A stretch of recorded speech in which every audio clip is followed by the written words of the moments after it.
Amém. Mas buscai primeiro o reino de Deus e a sua justiça, e todas estas coisas vos serão acrescentadas. Pode se assentar, irmãs, irmãos. Amém. Quero vos trazer uma palavra. É meio-dia que termina, né? É meio-dia que termina? Meio-dia, tá bom. Quero vos trazer uma palavra que tem como tema Reino de Deus, um reino diferente.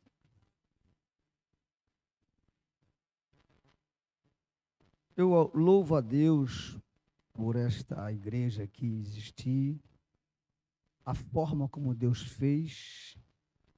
Dizem por aí que Deus escreve certo por linhas tortas, né? Deus nem precisa de linha para escrever. O torto ou certo ele escreve assim mesmo, até sem linha. Imagine com a linha certa, né? E aí isso serve para dizer que esse ditado popular serve para dizer que as coisas que parecem difíceis, que parecem estarem erradas, Deus coloca no seu lugar, Deus alinha.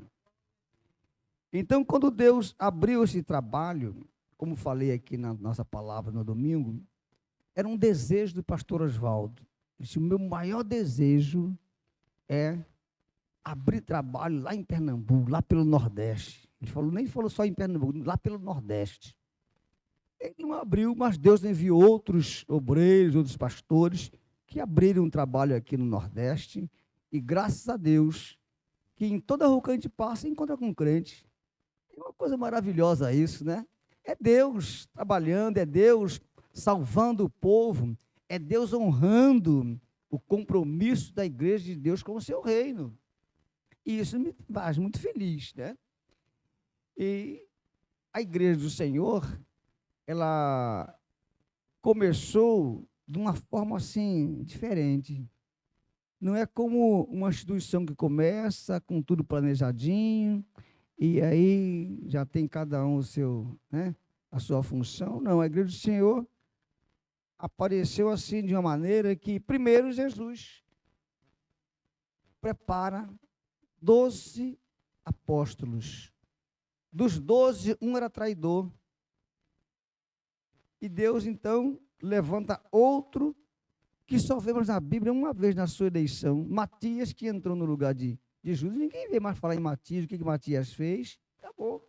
Mas ele veio para cumprir ali o chamado do Senhor. Pois bem, e no reino de Deus, nada podemos comparar com os reinos da terra. Primeiro, os reinos se passam, os reis morrem, a sua dinastia continua até um certo ponto, depois muda tudo. O Brasil era uma colônia de Portugal, e Portugal, no tempo do Império, reinou sobre o Brasil, os reis, os imperadores, e passou-se, veio o tempo do presidencialismo, né? O tempo em que o Brasil foi regido, passou a ser regido por um presidente. E o rei? Acabou, não tem mais rei no Brasil, né? Então, quando Jesus institui o seu reino, quem entra no reino de Deus não compara este reino com os reis da terra, porque não há comparação. O reino de Deus é diferente em tudo. Em qualquer lugar que você entra, você faz uma prova, você faz uma entrevista. Se é uma eleição, o candidato vai passar por uma sabatina lá no seu partido. No reino de Deus, é diferente. Você entra para um lugar tão maravilhoso que todos gostariam de entrar, se entendesse o mistério do reino de Deus, e o ingresso é o coração. Está aqui, tá aqui o meu coração. Então você está com o coração no reino, pode entrar no reino. A partir de hoje você é filho do reino, porque você entregou o seu coração para o reino de Deus. Então este reino começa a diferenciar já na entrada.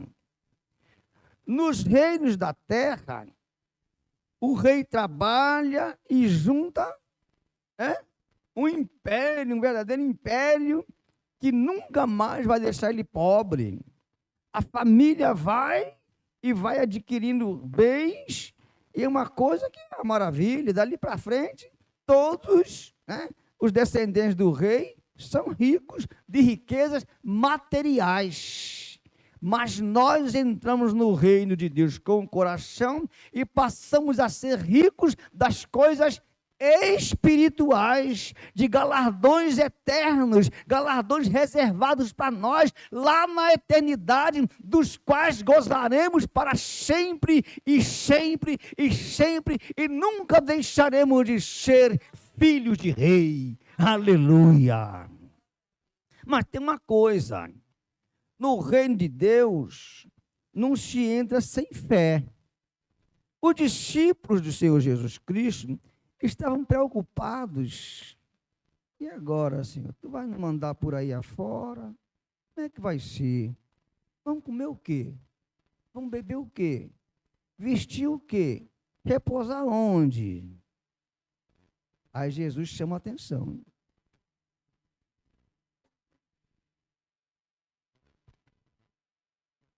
Não vos preocupeis com o que haver de comer, ou com o que haver de beber, ou com o que haver de vestir. Olhai para as aves dos céus, no espaço voam aves para lá e para cá, que não plantam, nem ceifam, nem juntam em celeiros, mas o Pai Celestial as alimenta. Aleluia! Olhai para os lírios do campo, nem mesmo Salomão, em toda a sua glória, se vestiu como um deles.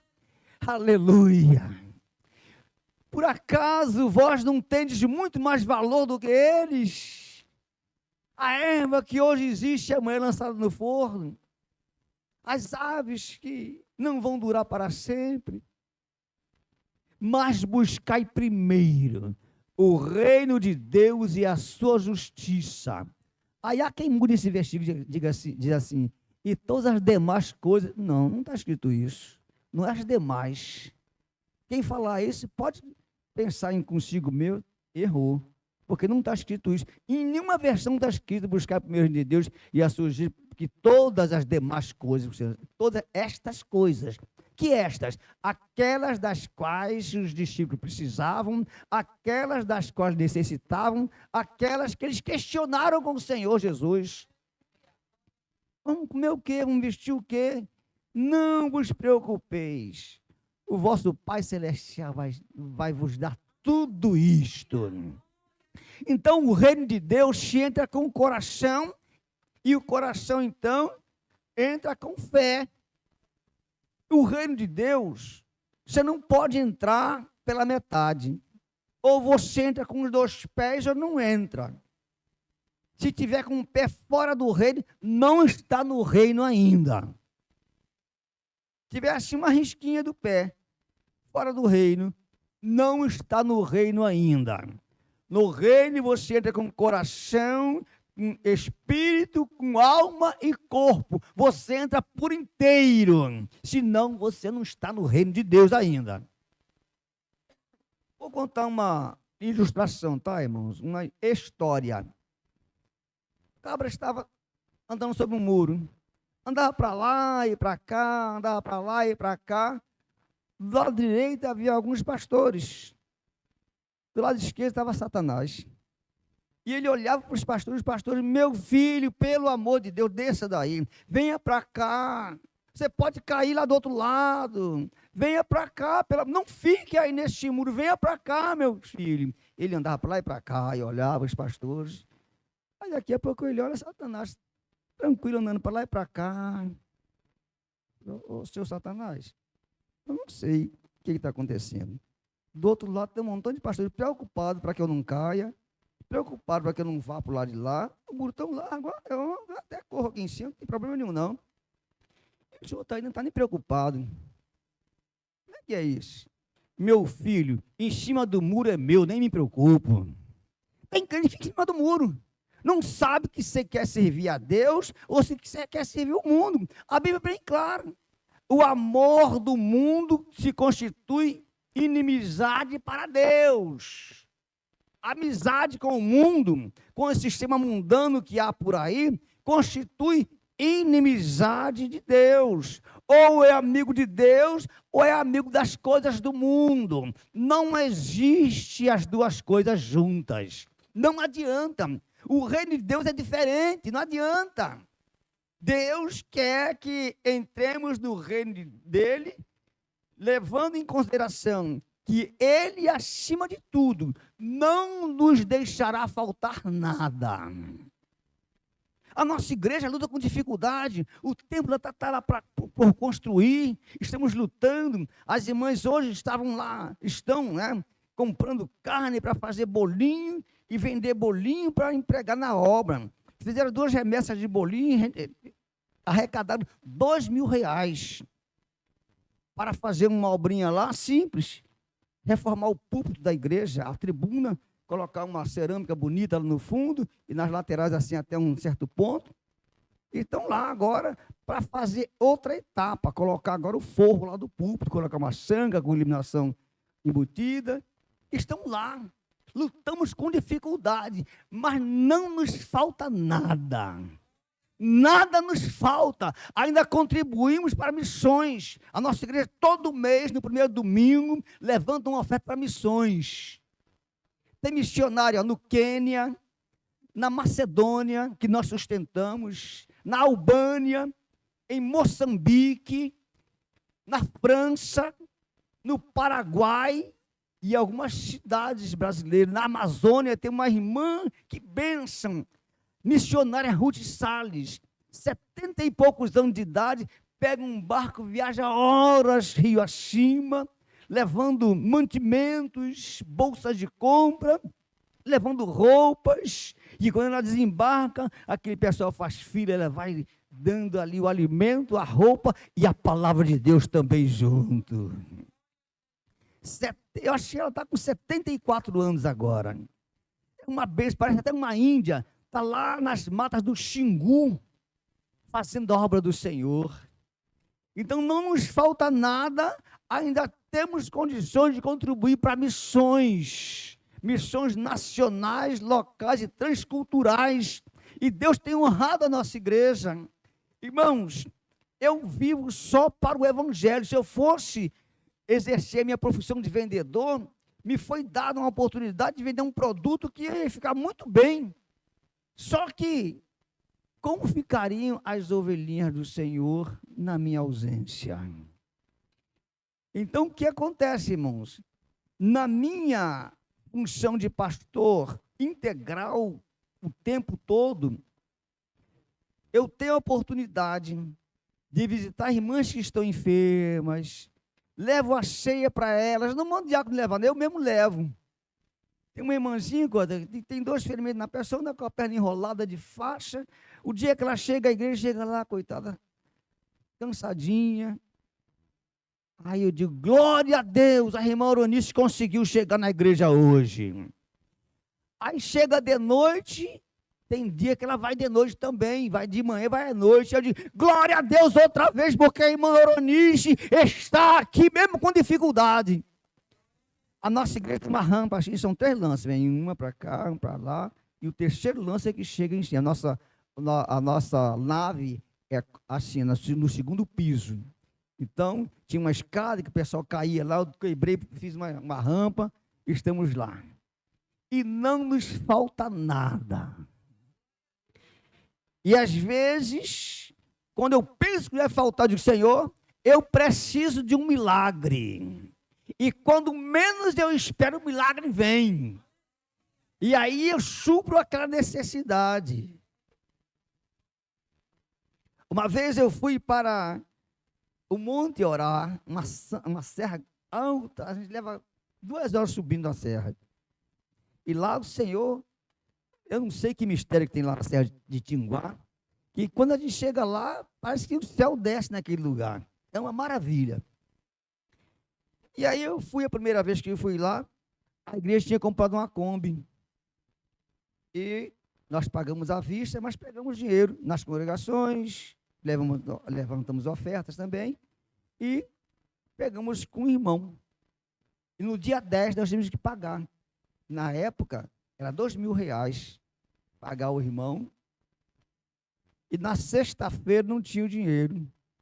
Eu fui para o monte orar e disse assim: Senhor, eu preciso de um milagre. A pessoa que vergonha chegar, o irmão não tem o dinheiro. O irmão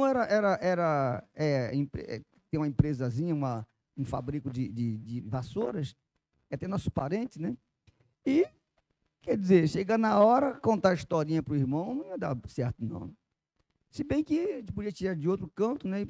E ficar faltando em outro canto, não ia faltar com o irmão, não. Mas seria muito feio para mim, né? O pastor da igreja, né? Botar a mão no alcance, depois ficar com vergonha. Ele disse: Senhor, eu preciso de um milagre. A minha oração foi essa a noite toda, até quase amanhecer o dia. Senhor, eu preciso de um milagre. Eu preciso de um milagre. Eu preciso de um milagre, Senhor. Aleluia. Eu cheguei em casa de manhã, fui descansar. E quando eu acordei, Isabel disse: olha, o Júnior chegou de viagem. Estava mais de 2 meses viajando, acho que 3 meses ou mais. Ele trouxe os dízimos de todo o tempo que ele estava viajando. Estava lá o dinheiro para pagar a prestação da Kombi. Os R$ 2.000 que não tinha, Deus já tinha provido. Então, irmão, buscai primeiro o reino de Deus e a sua justiça, e todas estas coisas vos serão acrescentadas. Mas o que é buscar primeiro o reino de Deus? É ter o reino de Deus como prioridade na sua vida.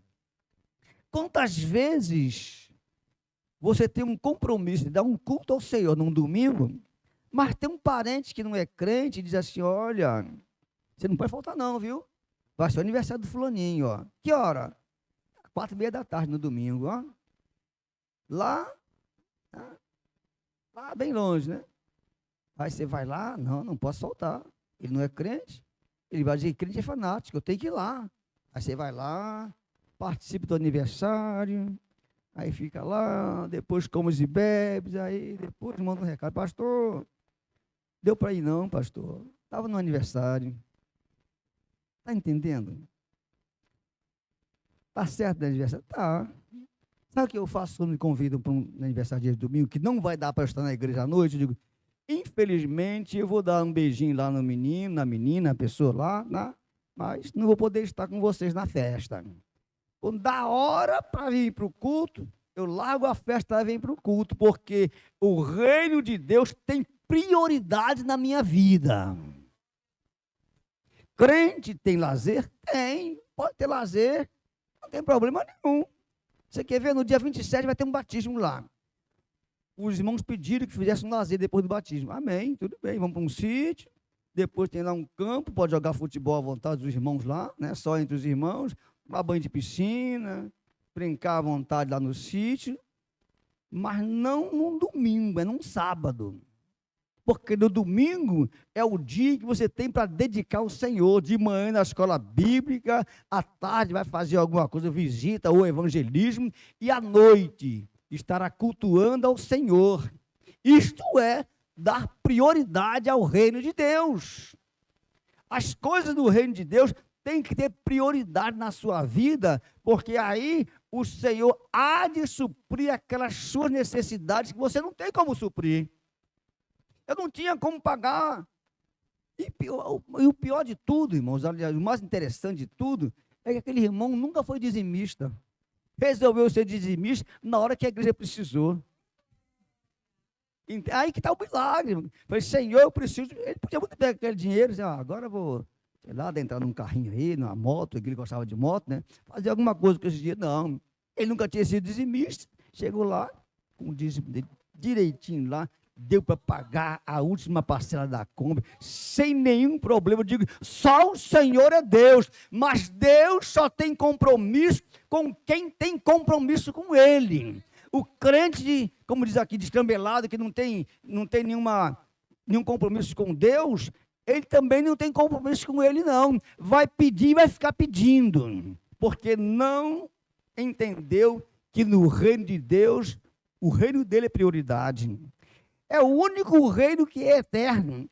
É o lugar onde você trabalha aqui para receber depois. Você trabalha no seu trabalho secular o mês inteiro. No final do mês ou no princípio do outro, no máximo, você está recebendo o seu pagamento daquele mês. Já sabe que vai receber o seu pagamento. Né? Mas no céu você não sabe nem que tipo de pagamento é esse negócio de coroa com pedrinha. Isso é invenção. A Bíblia não diz isso, não, que você faz alguma coisa, aí Deus coloca lá, mas a pedrinha é a sua coroa. Isso é invenção, não tem isso na Bíblia, não, irmãos. É imaginação humana. O galardão ninguém sabe como será. A Bíblia não fala que tipo de galardão. Você receberá galardão pelo que você fez. Né? Nós vamos estar diante de Deus no tribunal de Cristo, não é o grande trono branco, é o tribunal de Cristo, para nós recebermos, sermos julgados pelo que fizemos e recebermos o nosso galardão. O grande tribunal branco é para a salvação, para condenar aqueles que não aceitaram Jesus, ou aqueles que viveram de qualquer maneira, aqueles que estavam no reino de Deus com outra intenção. Aí chega, Jesus, tu te esquecesse, foi? Olha, lembra lá, fulano, foi eu que ganhei ele para ti. Cicrano, eu orei, ele ficou curado. Eu expulsei demônios, eu fiz e aconteci. Tu esqueceste, Senhor? O que foi? Apartai-vos de mim, que eu nunca vos conheci. Jesus só reconhece aquele que está com o coração no reino, e não pensando em ficar rico com igreja, ou ser grande, ser estrela, cantar para dizer, olha como eu canto bem, irmão, me leve na sua igreja que eu canto muito bem, me leve na sua igreja que eu prego muito bem.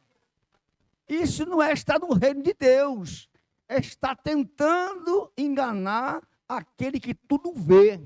Deus vê o coração do homem. Não adianta o homem enganar o mundo, porque a Jesus ele não engana. Tem um ditado que diz assim, pode se enganar a muitos por pouco tempo, a poucos por muito tempo, mas a todos por todo tempo ninguém consegue enganar. Vai chegar uma hora que Deus vai cobrar dele. Vai chegar uma hora que Deus vai desmascarar. Não adianta. O reino de Deus entra com coração, fé e sinceridade, colocando Deus acima de todas as coisas, acima da sua vida, acima dos seus prazeres, acima das coisas que lhe dão prazer. O reino de Deus não é comida e bebida, é gozo, paz, justiça e felicidade do Senhor. Deus abençoe em nome de Jesus. Muito obrigado. Amém.